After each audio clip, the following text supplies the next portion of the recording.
Explique-moi l'éco. Qu'est-ce que le pouvoir d'achat? Le pouvoir d'achat correspond à ce que les ménages peuvent acheter ou épargner avec leurs revenus.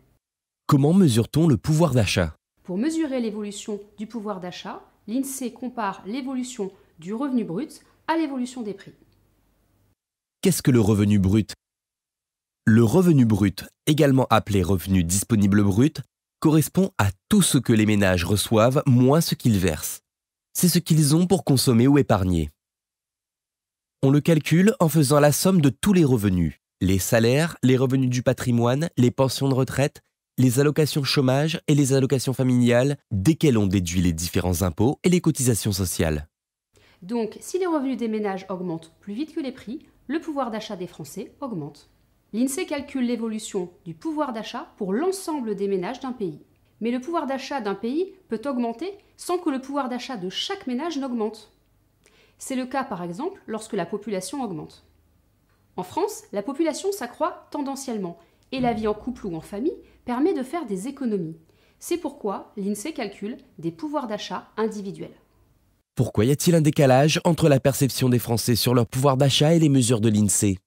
D'abord parce que les Français ont tendance à focaliser sur l'évolution des prix.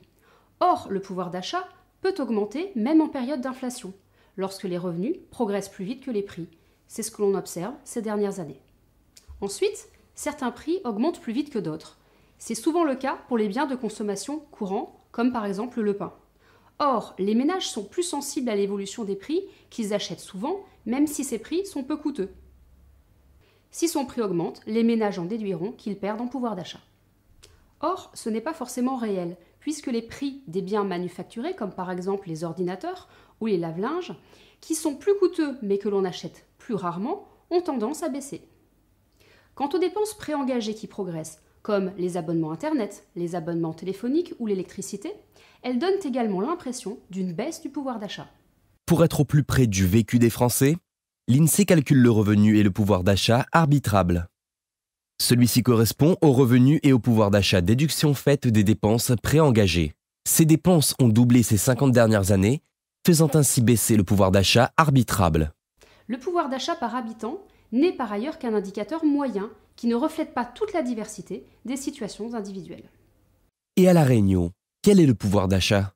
En 2015, le revenu disponible était de 16 700 € par habitant par an à La Réunion, contre 20 300 € par habitant en métropole. Ou dit autrement, 1 400 € par mois par habitant en moyenne à La Réunion, contre 1 700 € en France. Ce revenu accuse un retard de 12 ans par rapport à la métropole, retard qui tend cependant à diminuer. Cette faiblesse du revenu disponible brut à La Réunion s'explique surtout par le faible accès à l'emploi des Réunionnais. Avec un revenu inférieur, les Réunionnais doivent cependant consommer des biens et services dont les prix sont en moyenne supérieurs de 7% à ceux de la métropole. Le coût de la vie à La Réunion pèse donc sur des revenus déjà plus faibles qu'en métropole. Alors, hausse ou baisse du pouvoir d'achat? Ces 20 dernières années, le pouvoir d'achat individuel a été multiplié par 2 à La Réunion, tandis qu'il était multiplié par 1,5 en France métropolitaine.